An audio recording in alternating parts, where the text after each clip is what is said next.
Hello, my name's Martin Graeber.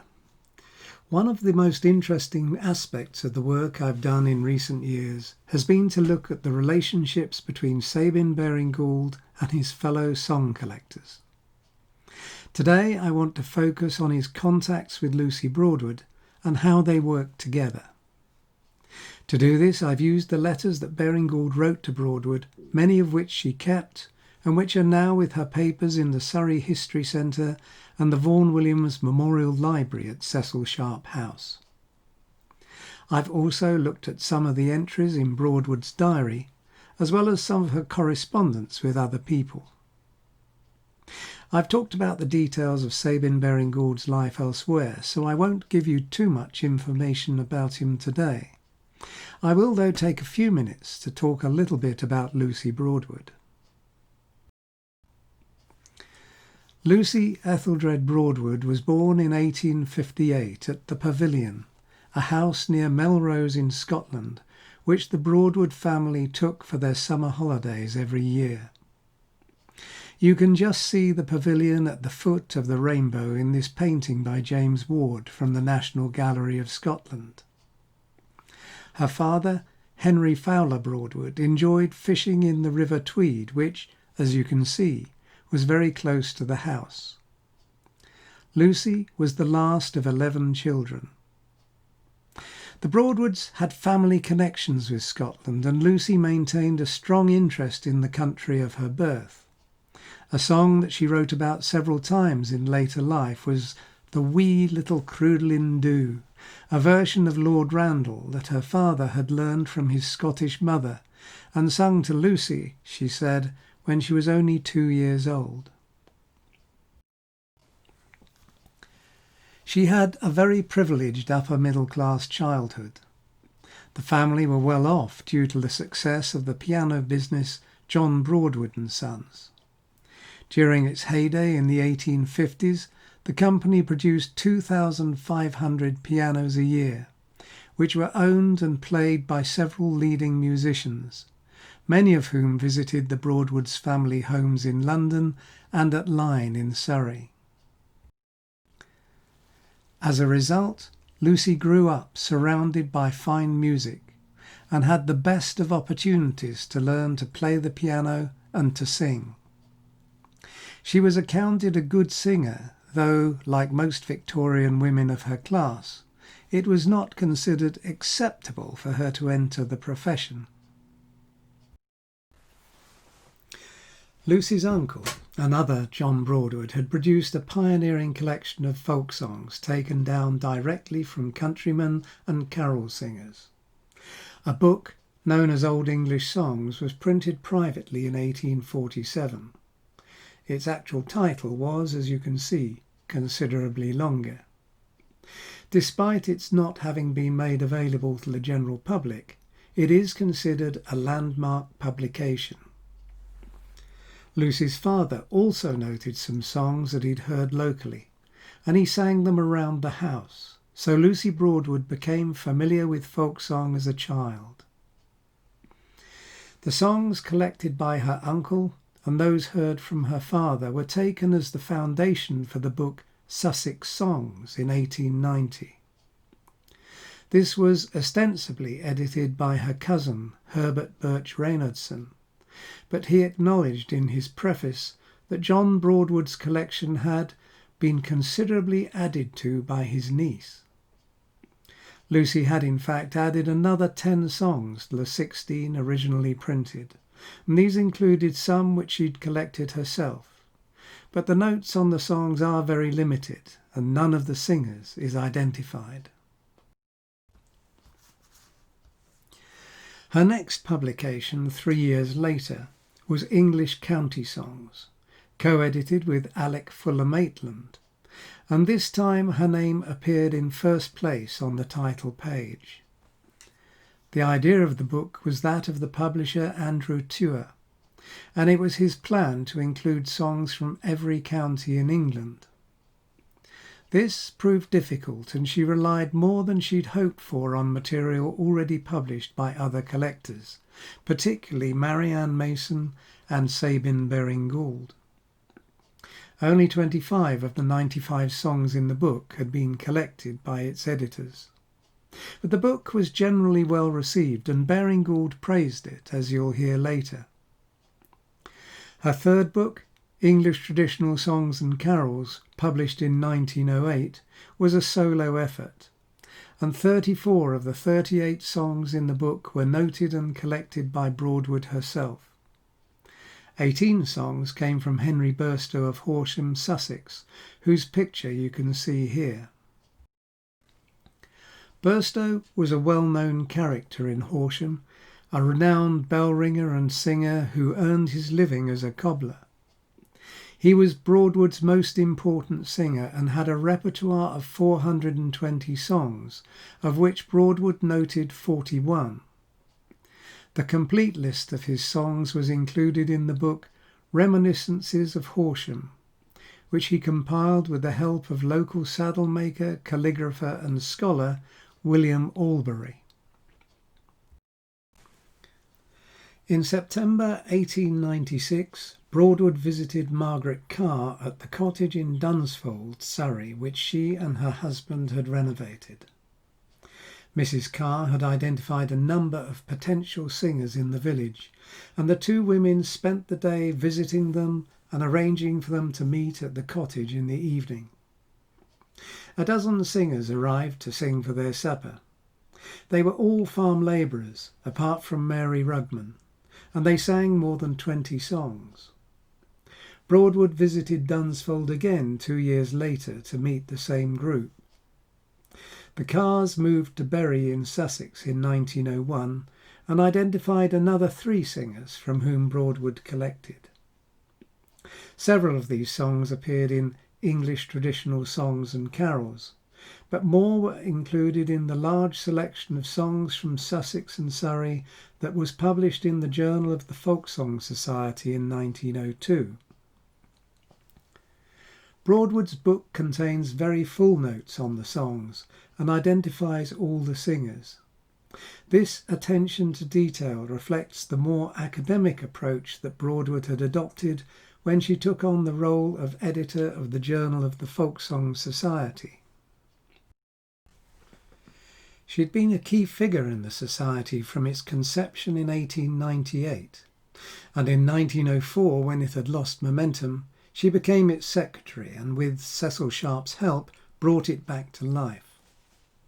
She edited the Journal of the Folk Song Society from 1904 until 1926, and her influence shaped the perception of English folk song for many years. Her love for the songs of Scotland, the country of her birth, inspired another strand of her collecting.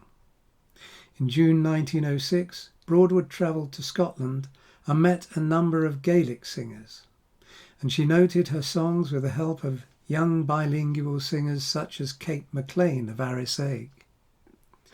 A few months later, she had similar success in collecting Gaelic songs in Ireland. She retired from editorship of the journal in 1926 and was appointed president of the Society in January 1929. But on the 22nd of August of that year, she died suddenly while staying with friends. She's buried at Rusper, the village nearest to Lyne, where she had played the organ and taught a Sunday school class. The 1931 issue of the journal contained 20 of the Gaelic songs noted by Broadwood from Kate MacLean, with an introduction by the collector. I'd now like to turn back to my main topic. Lucy Broadwood had been aware of Baring-Gould as a writer for several years before they corresponded and met. She had an interest in religion that went beyond the ordinary, and her reading took her into other religions and to mysticism as well as her own Christian faith. In about 1883, she read Baring-Gould's Some Modern Difficulties, quite a challenging book intended for clergymen, in which he urges the Church to accept the need to work with science rather than to stand against scientific theories like Darwin's work on evolution. In a lighter vein, in 1888, she read the 980 pages of Baring-Gould's three-volume novel Richard Cable in 2 days. After hearing that he was collecting folk songs, she wrote to Baring-Gould in December 1889, and a few days later received what she described as an interesting letter from him about the traditional songs of Celtic, Cornwall and Devonshire. They exchanged letters again within the month, and then in April of the following year she sent him a copy of the book Sussex Songs. There's then a gap in the correspondence, and it was over a year before she wrote to him again. The purpose was to ask about a tune that she'd discovered in Mendelssohn's papers that appeared to be similar to that to which the song Adam and Eve was performed. She'd obtained this from her brother-in-law, John Shearm, the vicar of Ryde, who'd been born in Stratton in Cornwall. The tune was said to have been based on the peal of the bells at Stratton Church, though these have since been replaced. Baring-Gould's letter is quite chatty and covers several topics in addition to his observation that I do not in the least think a German student here could have got among the singers among the people attached to Adam and Eve. The song was later published in English County Songs, but the mystery of Mendelssohn was not remarked on again. In the same letter, Baring-Gould comments on the words of folk songs, saying, I have no great opinion of the words of many of our folk songs. I find that most of them, not all, are to be detected in broadsides. Of these I have 5 thick volumes, and I've gone through all the volumes in the British Museum. They're coarse, vulgar things and void of poetry, but I find that the traditional versions are almost invariably better than the broadside versions. Broadwood was not deterred by the idea of these coarse, vulgar things as she started to build her own extensive collection of broadsides. Like Baring-Gould, she found they were a useful way for filling the gaps when her singers had forgotten words or to sort out a garbled phrase in a song. Baring-Gould declined her invitation to visit her at Lyne House, but he did accept her offer to hunt things out for him in the British Museum reading room. Broadwood's diary records that their correspondence became more frequent over the next 2 years, each of them posing and answering questions about songs they'd found and were intending to publish. Baring-Gould was preparing material for what was to become A Garland of Country Song, while Broadwood was working on English county songs. In his letters, Baring-Gould told her about some of the singers that he'd met or was hoping to meet. He wrote, for example, I'm off early tomorrow morning to Dartmouth, where I hear of an old fellow who boasts he knows thousands of songs. That man was William Pepperell of Kingswear near Dartmouth. In my own collection I have the letter that Baring-Gould wrote to the unnamed man who told him about the singer. In it he talks about logistical difficulties of collecting songs without one of his colleagues to take down the music, and so needing access to a piano. In the event, his concern was unnecessary, since Pepperell, the man of 1,000 songs, only gave him 1 song. Luckily, Baring-Gould had planned to move on to stay with another person who'd written to him with promises of good singers. This was Bertha Bidder of Stoke Fleming, who turned out to be a more reliable judge of a good singer, and introduced him to 3 women living near her at Stoke Fleming. From these he heard a number of good songs. Baring-Gould told Broadwood about his visit to Stoke Fleming in a letter shortly afterwards, and of his having obtained some interesting and sound tunes. He also told her about a man he'd met while he was there. I made the acquaintance of a poor old ragged fiddler with white hair, a beautiful, intelligent face, a man whose occupation is gone.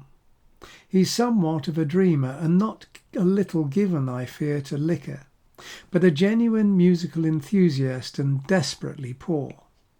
I've promised him sixpence for every genuine old balladeer that he can pick up for me, and he's going round the country for that purpose. This was Peter Isaacs, a failed shoemaker who'd turned to maintaining harness to make a modest living. Baring-Gould used him as the basis of the character Daniel Jacobs in a short story. Unfortunately, Isaacs was another disappointment. He only cost Baring-Gould a shilling for the 2 songs he gave him. He was also mentioned in a letter written on the 8th of March 1893. My poor old fiddler Peter Isaacs of Stoke Fleming has been in Exeter jail, locked up because he slept in a barn and smoked there. The singing birds are not, I'm sorry to say, a very respectable lot, but I love them and I'm sure they love me. In his letter he gave a nice illustration of the difficulties faced by the researcher. He asked Broadwood to have a look at a chapbook containing the song The Rocks of Scilly when she was next in the British Library and copy out the first verse for him because, he said, I copied all out, but my verse 1 was in pencil and got so rubbed that I cannot read it, though all the rest is legible enough. English County Songs was published on the 1st of July, but any joy that Broadwood felt was dampened by the illness of her father, who died a week later. Baring-Gould wrote saying, I'm so grieved to hear of your loss. It's particularly sad as your father took such an interest in your collection. This is another long letter. In March he'd told her of his visit to see Sam Fone at Merry Tavy and sent a list of the songs that he'd heard from Fone. And in the August letter he added more to that list. In some cases he gives brief descriptions of the songs such as At the Setting of the Sun, curious ballad of a young man shooting his true love when, to escape rain, she had put an apron round her head and he mistook her for a swan. Good sound melody. He told her that he was going to be at the British Museum in the following week, and they arranged to meet there. The meeting did not go well, as Baring-Gould's letter of the 7th of August says, I wish we could have had a longer talk. I feel that an apology is due to you for not being in the outer hall. I thought you meant the inner passages. I went there at 11:30 and walked up and down some time. As you did not arrive, I ran back to my desk, but came again at intervals of 5 minutes and looked into the entrance passage again and again in vain. It was not inattention to an arrangement, but a misunderstanding of whereabouts. Perhaps to make up for the misunderstanding, he invited her to visit Lou Trenchard and to see one of the series of costume concerts that he'd organised. You'll hear more about this visit shortly. He thanked her for sending him a copy of English County Songs, saying that he was delighted with it and hoped that she would do another book of them. He sent her comments on many of the songs in it, comparing them to variants that he had heard. He wrote, I rather doubt the appropriating of several to counties individually, as several are common property through England. This was a point that has often been made about the idea that you can assign songs to particular areas or even countries, but the same could also be said of Baring-Gould's own book. Arrangements for Broadwood's visit to Lou Trenchard were the subject of further letters throughout August, and she arrived in the evening of Monday the 4th of September 1893. Her diary entry for that day details her journey from Ryde, where she had been staying with her sister Mary and her husband, Reverend John Shearm, the vicar of Ryde and pastor to Queen Victoria when she was at Osborne House. Broadwood travelled for part of the journey with John Shearm's brother Edward and his family, who were holidaying in Devon and Cornwall. Broadwood spent the following day with Baring-Gould looking at his manuscript and broadside collections and having long talks with him. In the evening they had the promised outing to Lanson, and her diary records, "Went to the folk song concert in the town of Miss Bustle's getting up. Her intended, Mr. Pemberton, Mr. Ferguson, a good baritone, and two indifferent professional ladies sang in costumes (poor) tunes very loudly. Mr. Ferguson especially excelled in Ormond the Brave." Arthur Foxton Ferguson continued to take an interest in folk songs and later performed in further concerts of Baring-Gould's songs. There's a photograph of him dressed up for one of the costume concerts. Ferguson also sent Broadwood a number of songs that he'd collected in the home counties and Yorkshire. Over the next few days, Broadwood went out on walks with Baring-Gould's daughters and their friends and spent some time boating on the lake near the house. She also went with him and his daughter Vera on a choir outing to Ensley Gardens. There was an opportunity for song collecting when she went out with Baring-Gould to the hamlet of Dunterton in the Tamar Valley. Broadwood reports that during the journey there were interesting talks there and back. They had tea with the vicar's wife, Alice Cann, before going to see Jane Jeffrey in a nearby cottage. Baring-Gould had heard that Mrs. Jeffrey was a singer late in the previous year, but she'd then had a stroke and had been unable to sing. By September, she was able to give Baring-Gould and Broadwood a version of "Cold Blows the Wind," for which Lucy Broadwood noted the tune. Baring-Gould noted the fragments of words that Mrs. Jeffrey remembered and later sent them to Frances Child. Baring-Gould and Broadwood were both interested in her last two verses, which were different to those they'd heard before.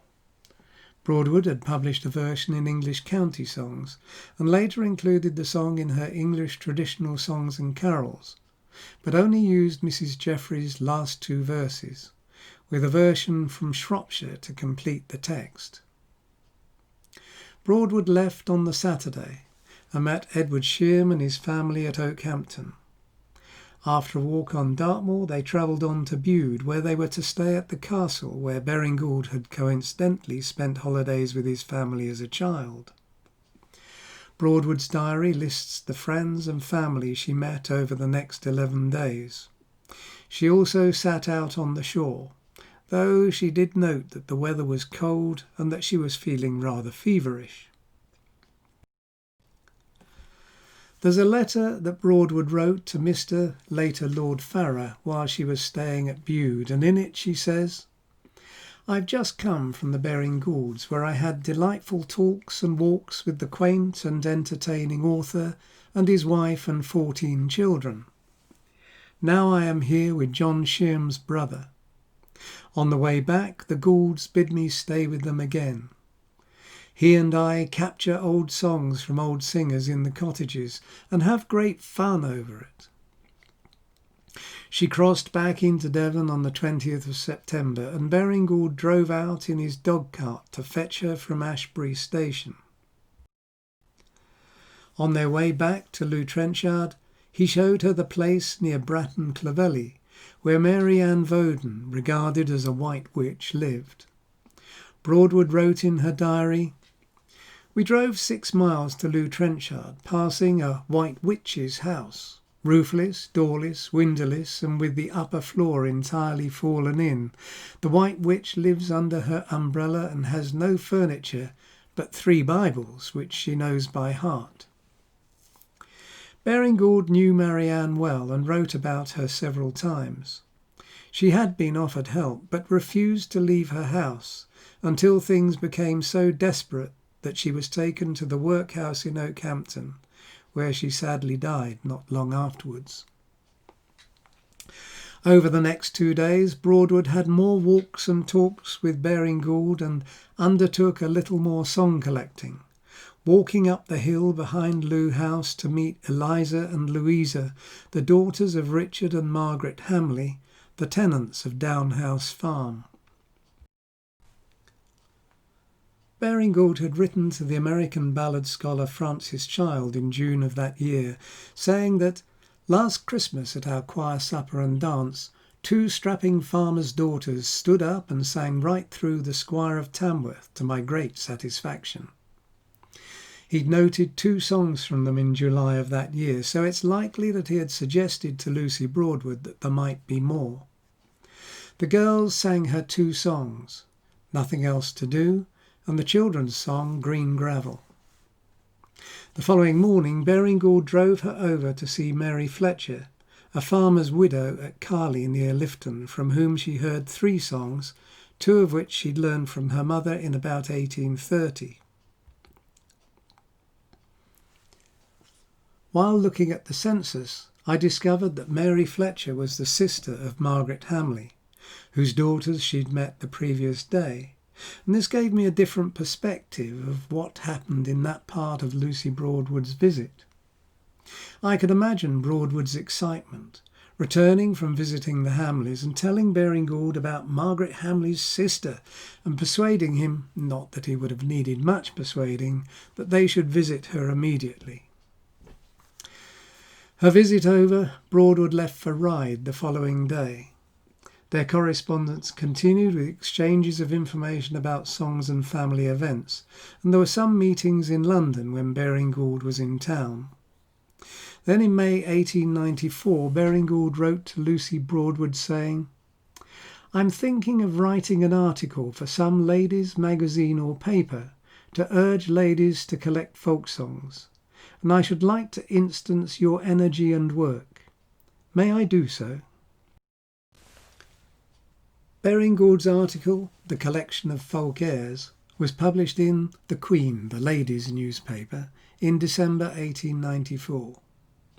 In this he tried to persuade the readers to go out and collect folk songs, and he cited Lucy Broadwood as one of his examples of a successful female collector. He also cited another example. Last year, a lady on the south coast of Devon near Dartmouth wrote to tell me that she believed there was at least one woman in the parish where she lived who remembered old songs. Would I visit her and ascertain their value? Well, of course I went, and was taken to a farmhouse where this woman was then engaged washing. The farmer's wife very kindly said she could spare her for an hour, and then I got this singer, Mary Langworthy is her name, to tell me what songs she could recall and to chant me a verse of each. I very soon satisfied myself that I'd come upon a new vein of melody and of words. The songs Mary Langworthy knew she had acquired from her mother, long ago dead. The lady in question was Bertha Bidder, who I mentioned earlier, and among the songs that Baring-Gould heard from Mary Langworthy was the lovely version of The Trees They Grow So High, with its tune in the Phrygian mode that many of us discovered in the Penguin Book of English Folk Songs. In the book it was said that it was sung by an unnamed singer, Stoke Fleming. Since the information that Miss Bidder had later passed to Lucy Broadwood for publication in the Journal of the Folk Song Society didn't identify the singer. It gave me great pleasure to pass on these details to the editor of the 2009 version of Classic English Folk Songs, and that enabled Mary Langworthy to take her proper place in the pantheon of English folk singers. Broadwood's manuscript only has Mary Langworthy's second verse. The rest has been lost. Neither has Baring-Gould's original notation of Langworthy's words survived. In the Penguin Book, A.L. Lloyd used words from Sharp and Broadwood for the other verses.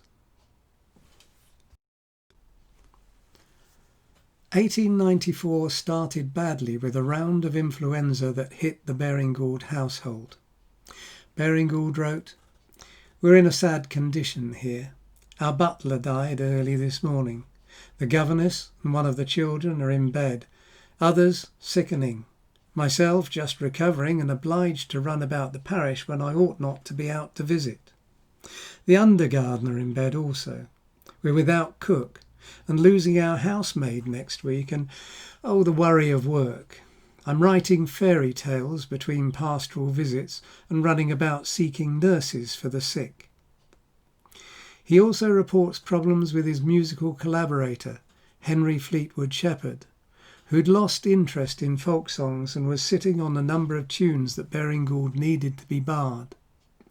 He makes a very important point when he says, "I cannot bar as I cannot hit on the time in which they sing, a difficult matter to decide even for a musician, I fancy, for actually they have no time." This freedom of rhythm and structure was a problem for many collectors, and forcing tunes sung in the traditional way onto lines on a page often misrepresents the song. Broadwood had been given a copy of Frank Kidson's traditional tunes in 1891, but didn't get in contact with him until January 1893. She stayed with Kidson in Leeds in the following April, and she must have asked him what he thought of Baring-Gould's book, as in May he gave a lengthy critique in which he expresses his dislike of their interpretation of tunes and the editing of the words. He says, "I cannot believe that a single song is there placed as it was sung to Baring-Gould." Neither does Kidson like the informal way in which Baring-Gould refers to his singers, and prefers to refer to them as Mr. rather than old John so-and-so. Broadwood then seems to have asked Baring-Gould for his opinion of Kidson's work, as he responded in a letter sent in August 1903, saying, "I do not think much of Kidson's collection. If you examine it, you will see he has taken down very few himself from the pothouse singers, and Barrett told me that he mistrusted his version as taken by persons who didn't understand the character of the music they noted for him." Broadwood gave Kidson an account of her visit to Lou Trenchard, and he responded, "I was glad to hear that you had such a pleasant time at Mr. Baring-Gould's. I can quite understand how delightful it must have been. He's certainly a singularly talented man. His novels, I think, hold a very high place in the literature of today. The little I saw of him personally gave me a very pleasant impression of his kindness. It's his treatment of the songs of the West that has rather vexed me. My personal feeling is the utmost dread of popularity for the old traditional and country song. To me they're very sacred, and to hear them sung by people who have not the slightest sympathy with them would be very galling. Then would come the arrangement of them by popular music caterers. Then farewell to all their freshness." Now these are views that Broadwood shared, preferring to keep the songs in the hands of a select few rather than to popularise them as Baring-Gould and Sharp sought to do. This was the reason that Kidson didn't have accompaniments in traditional tunes. The songs in Broadwood's 3 books all had accompaniments, but the principle she established of not including accompaniments with songs published in the Journal of the Folk Song Society is maintained to this day. The journal did not at that time carry reviews. Nonetheless, in 1925, Lucy Broadwood penned an editorial note in which she effectively reviewed Kidson's book A Garland of English Folk Songs. She reminded the journal's readers that Kidson had been a loyal supporter of the Folk Song Society from the day of its inauguration, and that he will always occupy a place of especial distinction. She went on, "With this in mind, no excuse need be offered for a slight departure from the recognised custom as regards the journal, in which reviews of folk songs or folk music in art form cannot be undertaken. Mr. Alfred Moffat's accompaniments set off the beauty and rhythm of the songs without masking their melody." Baring-Gould gave his own view in a letter when he said, presumably in response to another prod from Broadwood, "I do not think it well to publish the airs alone. They then sink into a mere archaeological curiosity. No spell of renewed life is given them. Kidson's will remain death-struck until some musician takes them in hand." Things changed when Baring-Gould stayed with Kidson in 1894. After that, the two men became friends, and in Baring-Gould's mammoth compilation, English Minstrelsy, Kidson was praised for his help in giving him valuable hints relative to the history of some of the songs. In 1896 and then again in 1897, there are letters from Kidson to Broadwood suggesting that she has raised further issues about Baring-Gould, but his response to the last, relating to a review of English Minstrelsy, is firmly on Baring-Gould's side. Kidson visited Lou Trenchard in 1911 and wrote a lengthy and very positive article about his stay for the Yorkshire Weekly Post. I'd like to think that the way Broadwood has raised these issues in private correspondence, without the other correspondent seeing it, is mischievous rather than malicious. The correspondence between Baring-Gould and Broadwood continued, though the last letter in the archives is that of the 21st of January 1900, when he said that he was most delighted to hear from you again, and answers a question about an Apple song, and tells her of the deaths of his key singer James Parsons and his friend Daniel Radford. I've a letter in my own collection from Baring-Gould to Lucy Broadwood. It isn't dated and was written in haste. Broadwood had asked Baring-Gould if she could come to visit, and Baring-Gould offers his regrets but cannot put her up as the house is full already. Now, if that seems surprising given the size of the house, remember that he had 15 children and there may well have been building work going on. He told her that, had she been able to visit, he would have been able to take her to meet an old woman who had known the original Uncle Tom Cobley and sang one of his songs. He never did get to hear this song. Broadwood did, however, visit Lou Trenchard again in September 1912, and as before she spent the afternoon talking and walking with Mr. Baring-Gould and looking at his folk song books. Then, after spending the following morning in further talking and reading, she took the train back to Plymouth, where she had been staying. But Baring-Gould was no longer active in folk song collecting, and so they had little left to talk about. I don't believe either party would have regarded the other as a friend, though their interactions were cordial enough. Nevertheless, it's surprising that Baring-Gould's death is not recorded in her diary, though that of Cecil Sharp a few months later got the equivalent of an illuminated entry, despite her low opinion of him. The 1924 Journal of the Folk Song Society, of which she was the editor, included obituary notices for Sharp and for Sir Charles Stanford, who both died in that year, but did not record Baring-Gould's passing. She was a complex woman, and totally committed to the causes she believed in. In the later years of his life, Baring-Gould could offer little other than his reputation to help her. In preparing for this talk, I've come to realise how little I really know about Lucy Broadwood. Much of the biographical work on her in the last few years has focused on her diaries, and I don't believe that these tell us as much as we might hope or assume.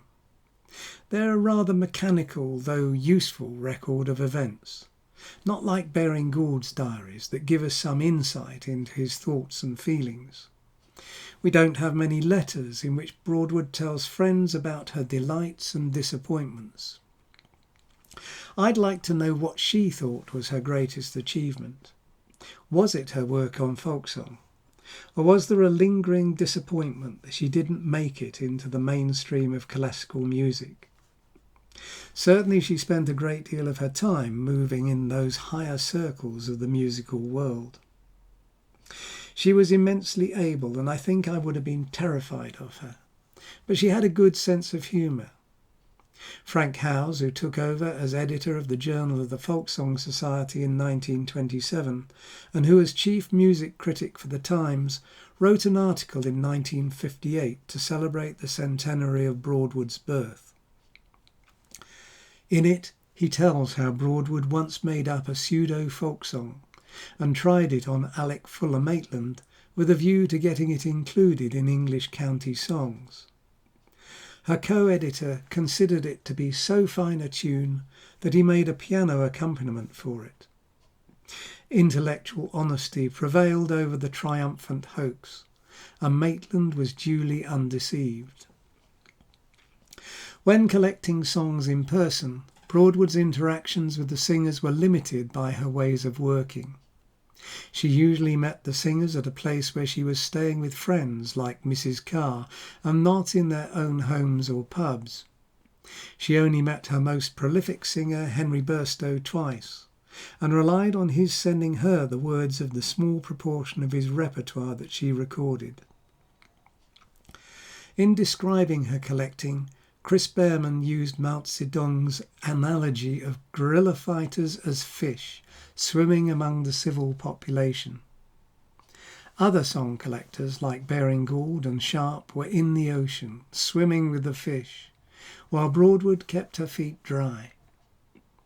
A reasonable explanation and excuse for this lies in her gender. It was difficult for a woman to go out into the environment where the songs were to be found, and that difficulty was magnified by the expectations of her class. We cannot say with accuracy how many songs Broadwood collected, as many of her manuscripts have gone missing over the years. If we were playing the numbers game, she could not come close to Sharp's tally, and falls well short of the modern collectors who vacuum up songs with their recorders. But her contribution as an editor and as an enabler was enormous, and deserves to be celebrated more. Her influence on the course of the folk song revival echoes down the years, and we would have been vastly the poorer without her efforts.